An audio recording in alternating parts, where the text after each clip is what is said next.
Hello guys, welcome at our YouTube channel. आज की video में हम पढ़ेंगे 11th क्लास की होम साइंस, जिसे हम हिंदी में कहते हैं गृह विज्ञान। इसका चैप्टर नंबर 12 आज हम पढ़ेंगे।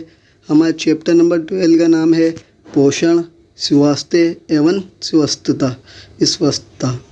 फुल चैप्टर पढ़ेंगे हम ये वाला आज हिंदी में। अगर आपको इसके नोट्स चाहिए PDF के रूप में तो नोट्स भी आपको मिल जाएंगे। आप डिस्क्रिप्शन में लिंक दे दिया गया है आपको, वहाँ से आप डाउनलोड कर सकते हैं। ये इस चैप्टर का पार्ट नंबर 1 है। तो स्टार्ट करते हैं गाइस आज का अपना पार्ट नंबर 1। सबसे पहला जो हमारा टॉपिक है वो है पोषण, कि पोषण किसे कहते हैं। अब पोषण होता क्या है आपको ये पता होना चाहिए। जैसे कि आपने देखा होगा कि हर मनुष्य हो या जानवर हो, हर कोई जो है पहले क्या करता है, पहले भोजन को लेता है, यानी कि खाना को खाता है। खाने के बाद उस खाने को पचाता है, पचाने के बाद उसमें से जो उसके लिए ज़रूरी तत्व होते हैं उस भोजन में से निकाल लेता है। इसी प्रक्रिया को कहते हैं पोषण, यानी कि भोजन खाना, उसे पचाना, पचाने के बाद उसमें से जो आवश्यक तत्व हैं उन्हें अवशोषित कर लेना पोषण कहलाता है। नेक्स्ट टॉपिक है हमारा उचित, यानी कि अच्छे पोषण का महत्व। यानी कि अगर आप अच्छा पोषण लेंगे तो उससे आपको क्या क्या फ़ायदे होंगे। यानी जब भी आप पोषण के लो या भोजन के लो, बात एक ही है, दोनों एक ही चीज़ से रिलेटेड है। जब भी आप अच्छा पोषण लेंगे तो आपके जो शरीर के अंग हैं वो बहुत अच्छी तरीके से कार्य करेंगे। दूसरा पॉइंट है, आप जो रोगों से लड़ पाएंगे, आप यानी कि बीमार नहीं होंगे, और आपका स्वास्थ्य जो है उसमें सुधार होता रहेगा। आप जो अपने शरीर से जितने भी कार्य करेंगे उसे करने के लिए आपको ऊर्जा मिलेगी, ताकि आप अच्छी तरीके से किसी भी कार्य को कर सकें। अगर आप उचित पोषण लेंगे तो आपका संपूर्ण विकास होगा, A to Z आपके पूरे शरीर का विकास होएगा। आपका जीवन जो है वो बहुत अच्छी तरीके से सुखद हो जाएगा, और आप जो है अच्छी तरीके से सकारात्मक सोच सकेंगे, जिसके आपके विकास में सहायता मिलेगी। ये थे उचित अच्छे पोषण के महत्व। नेक्स्ट है हमारा पोषण, स्वास्थ्य व स्वस्थता को हम यहाँ 3 आयु वर्गों में पढ़ेंगे। यानी कि जो हमारा जो पोषण है, स्वास्थ्य और स्वस्थता है, इसे हम 3 जगह बांट देते हैं मानव जीवन में। पहले जो मानव का जीवन मानते हैं हम, वो मानते हैं जन्म से 12 माह तक, यानी कि 1 साल तक। इसको कहा जाता है शेषावस्था, जैसे कि हम पिछले अध्याय में भी पढ़ चुके हैं। इसके बारे में भी हम पढ़ चुके हैं। 1 से 6 वर्ष के बच्चों को विद्यालय पूर्व बच्चे कहा जाता है, क्योंकि उस टाइम बच्चों का एडमिशन विद्यालय में नहीं होता है। थर्ड जो है हमारा, थर्ड है 7 से लेके 12 वर्ष की आयु तक के बच्चे जो कि विद्यालय जाते हैं, उन्हें विद्यालय जाने वाले बच्चे कहा जाता है। ये 3 अवस्था है हमारे मानव जीवन की, पोषण, स्वच्छता और स्वास्थ्य के लिए। एक एक करके अब इनके बारे में डिटेल से पढ़ लेते हैं। सबसे पहले हम जो पढ़ेंगे वो पढ़ेंगे शेषावस्था के दौरान पोषण, स्वास्थ्य व स्वस्थता। फर्स्ट को पढ़ लेते हैं एक्सप्लेन। तो हमें यह पता चलता है कि जब बच्चे का जन्म होता है, जन्म के समय बच्चे का जो वजन होता है वो 2.5 किलोग्राम से 3 किलोग्राम के बीच होता है, और जो बच्चे की ऊंचाई होती है वो होती है 45 से 50 सेंटीमीटर तक। सेकंड जो है हमारा, सेकंड है शिशुओं में कद तथा वजन। यानी कि जब बच्चा पैदा होता है तो उसका वजन कितना होता है और कद कितना होता है। जब बच्चा 6 महीने का होता है तो उसका हो जाता है, जब जन्म के बाद, तो उसका वजन जो है 1 वर्ष में, पहले तो 6 महीने में दुगना हो जाता है बच्चे का वजन जन्म से, और जब वो 3 साल का हो जाता है तो उसका 1 वर्ष में तिगुना हो जाता है। जब बच्चा 1 साल का हो जाता है तो बच्चे का वजन हो जाता है तिगुना। यानी कि आप जब ये कह सकते हो कि जब बच्चे का जन्म होता है उस टाइम पे तो 2.5 से 3 किलो का होता है बच्चा, मगर जब 6 महीने का होता है, 6 महीने पर उसका वजन दुगना, 1 साल का होने पर तिगुना। और जब कद की बात करें तो कद जन्म के समय होता है बच्चे का 45 सेंटीमीटर से 50 सेंटीमीटर तक।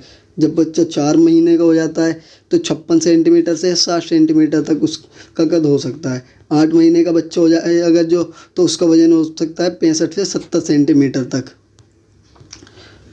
जब बच्चा 1 साल का हो जाए तो उसका वजन, उसका जो कद हो सकता है वो 70 सेंटीमीटर से 75 सेंटीमीटर तक हो सकता है।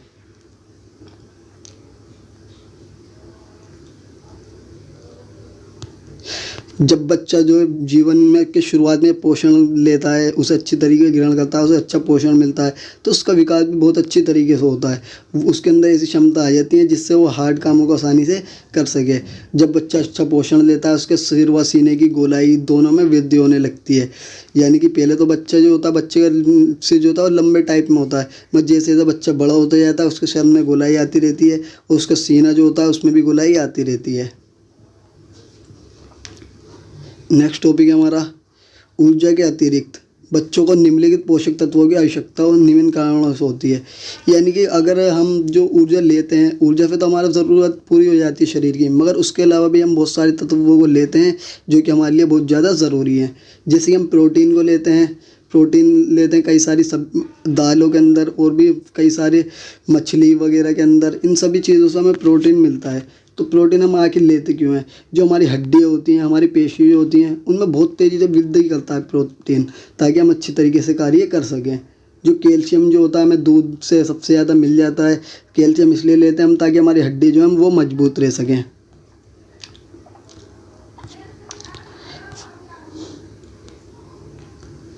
अगर लोह तत्व की बात करें तो ये हमारे खून के लिए बहुत ज़्यादा ज़रूरी है, यानी कि रक्त के लिए बहुत ज़्यादा ज़रूरी है।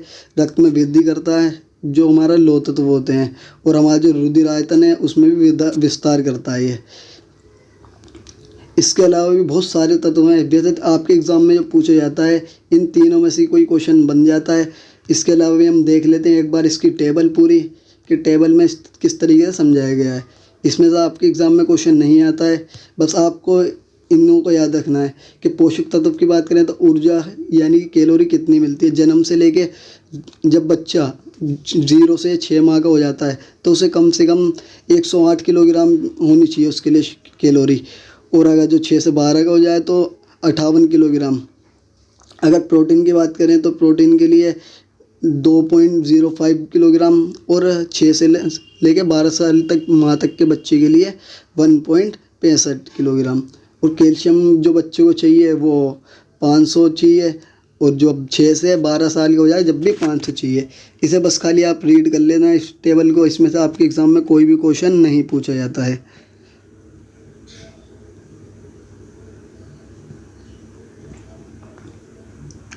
नेक्स्ट टॉपिक पढ़ लेते हैं अपना। नेक्स्ट टॉपिक हमारा क्या है? नेक्स्ट टॉपिक हमारा स्तनपान। स्तनपान किसे कहते हैं? जैसे कि आपने देखा होगा जब बच्चा बहुत ज़्यादा छोटा होता है, कुछ ही महीनों का होता है, तो वो किसी भी तरह का कोई भी भोजन नहीं खाता है। बस बच्चा क्या करता है, माँ के दूध पर ही निर्भर रहता है। माँ के दूध से उसे पूरा 1-2 साल तक उसे भोजन मिलता रहता है, जब तक वो दूध पीता है। दूध के अलावा वो कुछ भी नहीं पीता है। इसी को कहा जाता है स्तनपान। यानी कि जो बच्चा है वो किसी भी तरह का कोई भी भोजन माँ के दूध के अलावा नहीं लेता है, सिर्फ माँ के दूध से ही अपना पेट भर लेता है। इसी को कहा जाता है स्तनपान। जैसा कि कई बार ऐसा होता है कि जब बच्चे का जन्म होता है, बच्चे का जन्म होने के बाद माँ का जो स्तन है उससे 2 से 3 दिनों तक एक पीला गाढ़ा तरल पदार्थ निकलता है। उस पीले तरल पदार्थ को कहा जाता है कोलेस्ट्रम।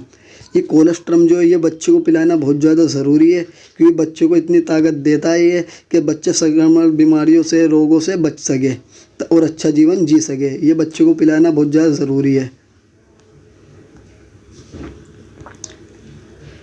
सेकंड टॉपिक हमारा कि स्तनपान यानी कि बच्चे को जो माँ का दूध पिलाया जाता है उससे बच्चे को क्या लाभ मिलते हैं।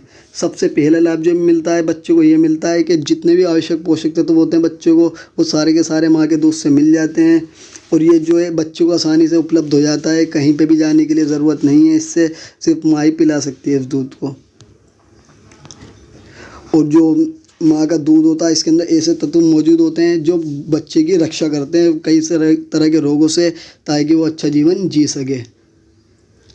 जो माँ का जो दूध होता है उसके अंदर किसी भी तरह की एलर्जी की मिलावट नहीं होती, संक्रमण की मिलावट नहीं होती, ना ही किसी भी तरह की किसी भी चीज़ की मिलावट होती है।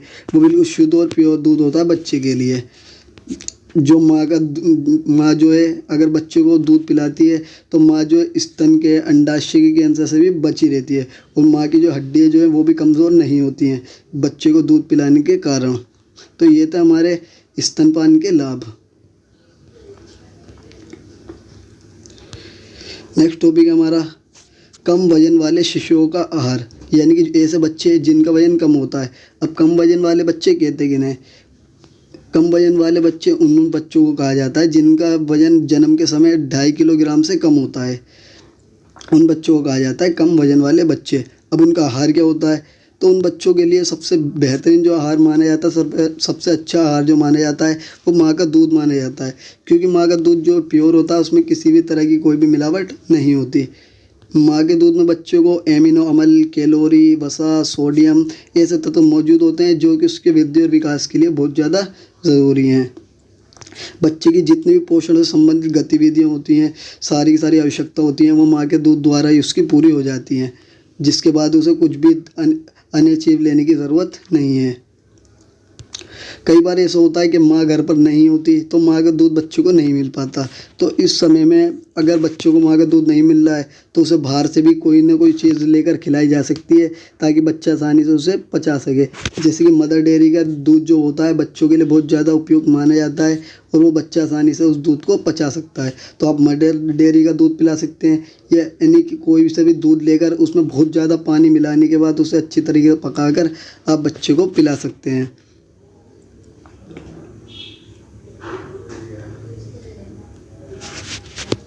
नेक्स्ट टॉपिक है आपका पूरक भोजन।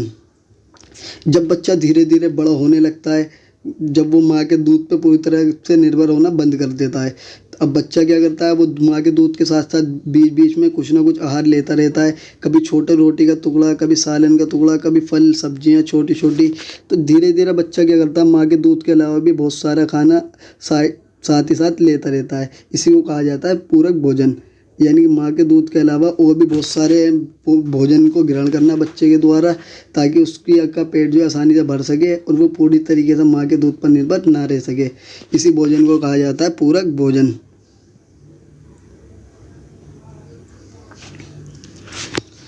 अब स्तन्यमोचन किसे कहते हैं? वो प्रक्रिया जो पूरक भोजन की प्रक्रिया है उसी को कहा जाता है स्तन्यमोचन। यानी कि बच्चा माँ के दूध के अलावा और भी भोजन कई तरह के ग्रहण कर रहा है, इसी को स्तन्यमोचन या फिर इसे ही को ही पूरक भोजन आप कहते हैं।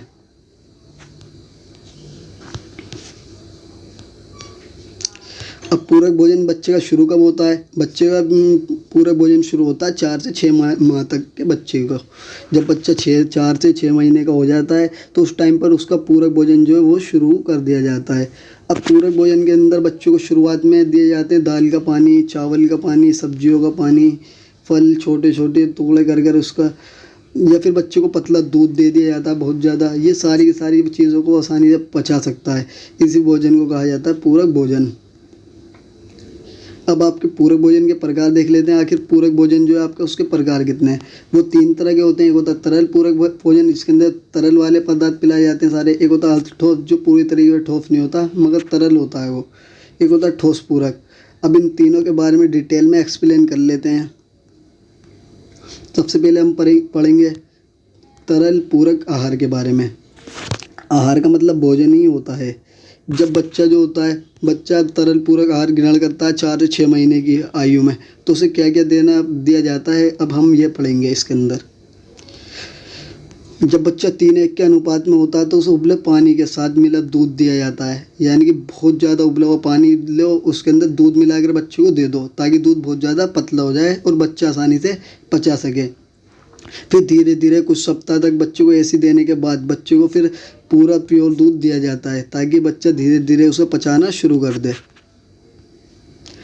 या फिर बच्चे को संतरे, मौसमी जैसे रसीले फलों का रस देना शुरू कर देते हैं बच्चे को। या फिर बच्चे को आप दाल, सब्जी, छना हुआ सूप भी दे सकते हो, उसे बच्चा आसानी से पचा सकता है। जब बच्चा 4 से 5 महीने का हो जाए तो उसके बाद बच्चे को नमक, प्याज इन सब से बना हुआ सूप भी आप दे सकते हो। नेक्स्ट जो टॉपिक है हमारा, नेक्स्ट टॉपिक है अर्ध ठोस आहार। हमने तरल पदार्थ के बारे में पढ़ लिया, तरल वाला आहार जो था। अब पढ़ेंगे अर्ध ठोस के बारे में। ये जब दिया जाता है बच्चे को जब बच्चा 5 से लेकर 6 महीने तक का हो जाता है। इसके अंदर बच्चे को दिया जाता है अच्छी तरीके से बनाई गई सब्जियां बच्चे को दी जाती हैं अर्ध ठोस आहार के अंदर, जिन्हें बच्चा आसानी से पचा सके। बच्चे को अनाज दिए जाते हैं, दाल दिए जाते हैं अच्छी तरीके से पके हुए, और भी बहुत सारी चीज़ें दी जाती हैं बच्चों को। जैसे अंडे की जल्दी दी जाती है बच्चों को 7 माह का जब हो जाता है बच्चा। नेक्स्ट टॉपिक है हमारा ठोस पूरक आहार।